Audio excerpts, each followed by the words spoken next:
سے الحمدللہ ہم آ گئے.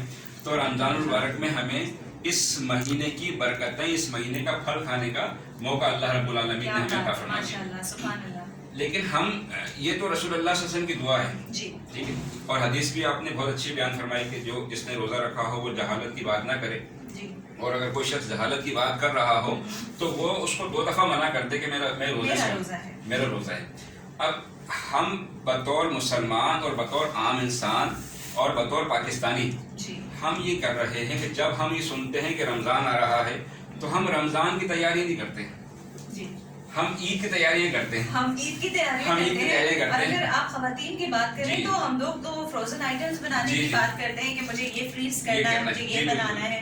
سحری کے لیے وہ کباب بنا کے رکھ رہے ہیں، تو یہ ساری تیاریاں. جی ہماری جو پرائرٹیز ہیں وہ ہم بیسیکلی رمضان ہمیں اللہ رب العالمین اس لیے عطا فرماتا ہے کہ اللہ تعالیٰ نے ہم گنہگار کو جب رمضان عطا کر دیا، اس کا مطلب یہ ہے کہ اللہ یہ چاہتا ہے کہ ہم جنت میں چلے جائیں. رسول اللہ صلی اللہ علیہ وسلم نے فرمایا کہ جس نے رمضان پایا اور وہ جنت نہ پا سکا تو بدبخت ترین شخص ہے وہ. تو ہم جو ہے وہ اس رسول اللہ صلی اللہ علیہ وسلم کی حدیث مبارکہ کو سن نہیں رہے، نہ یہ والی دعا سن رہے ہیں کہ رسول اللہ صلی اللہ علیہ وسلم نے ہمیں یہ بتایا کہ رجب کی جو دعا رسول اللہ صلی اللہ علیہ وسلم نے رجب سے مانگنی شروع کر دی کہ رجب جو ہے وہ اللہ کا مہینہ ہے، شعبان میرا مہینہ ہے، اور رمضان جو ہے وہ امت کا مہینہ ہے. اب جو ہے وہ اس مہینے سے ہمیں رمضان کی تیاری رجب سے شروع کرنے کا حکم دے دیا 2 مہینے پہلے سے کہ جناب آپ تقوی اختیار کر لو، کیونکہ ہمیں حکم الہی کیا ہو رہا ہے کہ تم پہ روزے فرض کیے گئے. فرض تو روزے پہلے بھی تھے، لیکن رسول اللہ صلی اللہ علیہ وسلم کی رحمت پہ قربان جائیے کہ اللہ رب العالمین نے رسول اللہ صلی اللہ علیہ وسلم کی رحمت کے صدقے میں ہمیں وہ بہت ساری چیزیں عطا فرما دی جو ہم سے پہلے کی امت کو اللہ نے عطا نہیں کی تھی. یہ رحمت رسول اللہ صلی اللہ علیہ وسلم ہے کہ جب ہم افطار کرتے ہیں تو رسول اللہ صلی اللہ علیہ وسلم نے فرمایا کہ 2 خوشیاں ہوتی ہیں روزے دار میں. ایک خوشی یہ ہوتی ہے کہ جب وہ افطار کرتا ہے تو اس کو وہ ٹھنڈے پانی کی اور افطار کی خوشی ملتی ہے، اس کی لذت ملتی ہے، لیکن اس کو لذت ملتی ہے. لیکن جب جو شخص افطار کرتا ہے، افطار کرنے سے پہلے 15 منٹ پہلے اگر وہ اللہ سے دعا کرے گا تو اللہ تعالیٰ فرشتوں کو حکم دیتا ہے کہ میرے جو بندہ مانگ رہا ہے اس کی دعا میں آمین شامل کر دو، اس کو عطا کر دو، اس کو محروم نہ کرنا. ہم کیا کرتے ہیں کہ ہمیں اپنا وقت، اپنی قیمتی جو لمحات ہیں ہمارے رمضان المبارک ہم وہ اس کو ضائع کر رہے ہیں شاپنگز کے اندر. ہم اور سو کر بھی نہیں، سونے تو خیر عبادت میں شمار ہوتا ہے. سونا عبادت میں شمار ہوتا ہے. نہیں، میں نے کچھ لوگوں کو دیکھا، خیر سب کا اپنا اپنا عمل ہے کہ وہ سو کے اٹھتے ہیں ظہر میں، اور ظہر کی نماز پڑھ کے پھر عصر پہ اٹھتے ہیں، تو وہ بڑا مزے والا روزہ ہوتا ہے. وہ صحیح ہے کہ ایکچولی جو رسول اللہ صلی اللہ علیہ وسلم نے ہمیں بیان فرمایا کہ ہمیں سہولتیں عطا فرمائی. ماشاءاللہ. ہمیں رسول اللہ صلی اللہ علیہ وسلم نے وہ بہت ساری سہولتیں اتنی عطا فرمائی ہیں کہ اگر ہم اس رمضان کو ان سہولتوں کا فائدہ اٹھاتے ہوئے چلیں گے تو ہم یقیناً جنت میں پہنچ جائیں گے. اچھا وسیم بھائی، بات یہ ہے کہ جیسے کہ ہم اگر عام دنوں کی بات کریں تو اگر ہمیں بھوک لگی ہوتی ہے تو ہمیں نیند آتی ہی نہیں ہے، بالکل ہم بالکل سو نہیں پاتے. لیکن روزے کی کتنی برکتیں ہیں کہ ہم روزہ رکھتے ہیں اور ہمیں نیند آنے لگتی ہے، ہم سکون میں جاتے ہیں.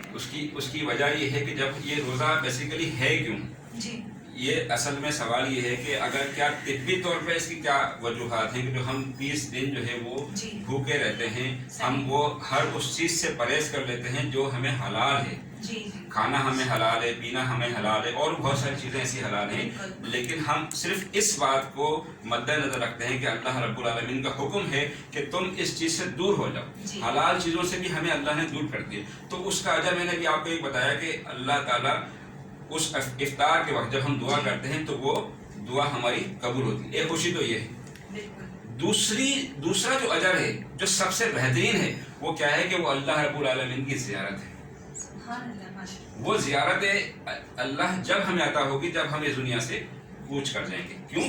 کیونکہ اللہ کی زیارت کرنا عام انسان کے بس کی بات نہیں. اگر عام انسان کے بس کی بات ہوتی تو حضرت موسیٰ علیہ السلام کو اللہ تعالیٰ یہ نہ کہتا کہ اے موسیٰ آپ میری زیارت نہیں کر سکتے، ابھی آپ کو پہلے میری زیارت کرنے سے پہلے 30 دن عبادت کرنی ہوگی. 30 دن حضرت موسیٰ علیہ السلام نے کوہ طور پہ عبادت کی. تو جب 30 دن کر لیا آپ نے تو اللہ رب العالمین نے 10 دن اور اضافہ فرمایا. اچھا، کہ اب آپ اس کو 10 دن اور بڑھائیں.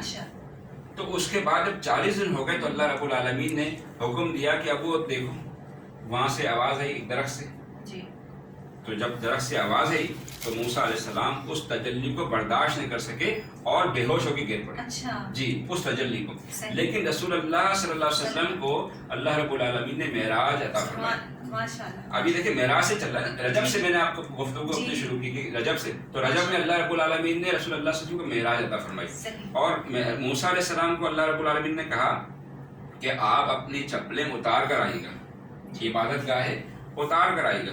رسول اللہ صلی اللہ علیہ وسلم سے فرمایا کہ اپنے نالین مبارک کے ساتھ آئیے. سبحان اللہ. ماشاءاللہ. اپنے نالین مبارک کے ساتھ آئیے. بہت پیاری بات. کہ آپ وہاں آئیں گے تو میں نہیں چاہتا کہ میرے محبوب جو ہے ننگے پاؤں تشریف لے کر. کیا بات ہے.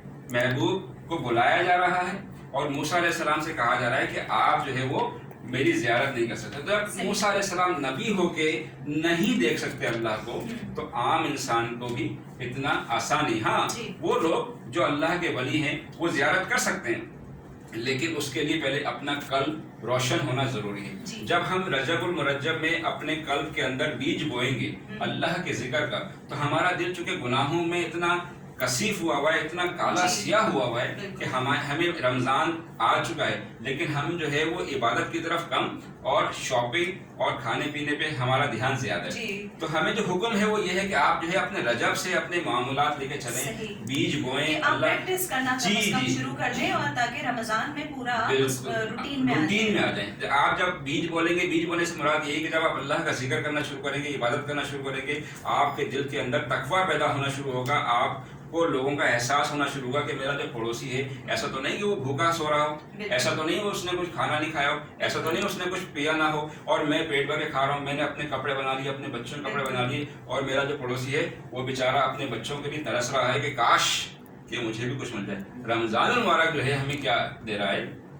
رمضان المبارک ہمیں ایثار بتا رہا ہے کہ جناب کہ جب آپ بھوکے رہو گے، جب آپ پیاسے رہو گے، آپ کے پاس ٹھنڈا پانی، اتنی شدید گرمی ہے. جی بالکل. اتنی شدید گرمی کے اندر اگر آپ کو ٹھنڈا پانی میسر ہے اور آپ پانی نہیں پی رہے، اس کا مطلب ہے کہ یہ اللہ رب العالمین آپ کے قلب میں یہ احساس دلا رہا ہے کہ کوئی شخص ایسا جو پیاسا ہے تو اس کی پیاس کیسی ہوگی آپ محسوس کر سکتے ہیں. بے شک. جب تک آپ کے ساتھ خود نہ گزرے، جب تک آپ محسوس نہیں کر سکتے.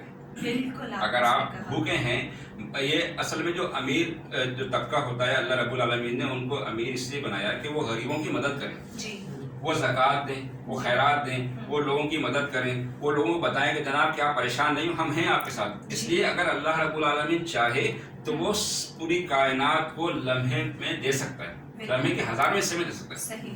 اس کے خزانے میں ذرہ برابر کمی نہیں ہوگی. لیکن وہ یہ چاہتا ہے کہ میں آپ کی مدد کروں، آپ میری مدد کریں، میں ان کی مدد کروں، یہ ان کی مدد کریں. ایک چین بنا دی اللہ رب العالمین نے، ذریعہ بنا دیا کہ وسیلہ بنا دیا کہ میرا جو وسیلہ ہے وہ ہارون ہے، ہارون کا وسیلہ جو ہے وسیم ہے، اور ہم دونوں کا وسیلہ جو ہے وہ عروج ہے، یا اور ہم سب کا جو وسیلہ یہ فریڈم ٹی وی. اور یہ اللہ تعالیٰ کا ہم پر احسان ہے، دینے والا. بے شک اللہ کا شکر ہے، تو ڈائریکٹ بھی بالکل ڈائریکٹ دے سکتا ہے. تو یہ جو تقویٰ ہے، یہ تقویٰ بریک کی طرف یہ جو تقویٰ ہے، یہ تقویٰ انسان کو حاصل کرنا بہت آسان بھی ہے اور بہت مشکل بھی.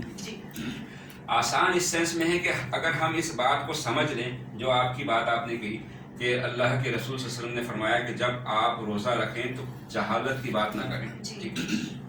اسی بات میں تھوڑی سی بات آگے ہے کہ رسول اللہ صلی اللہ علیہ وسلم نے فرمایا کہ جس شخص نے روزہ رکھا اور روزہ رکھنے کے بعد اس نے گالی دینا بند نہیں کی، جھوٹ کہنا بند نہیں کیا، بدکاری کرنا بند نہیں کی، اور دیگر گناہ کرنا اس نے نہیں چھوڑے، تو اللہ کو تمہارے بھوک سے، تمہاری پیاس سے کوئی فرق نہیں پڑتا. ٹھیک ہے. تو ہمارے اندر تقویٰ ہی نہیں آئے گا. جب ہمارے اندر تقویٰ نہیں آئے گا تو ہم وہ کام نہیں کر سکیں گے جو ہمیں چاہیے.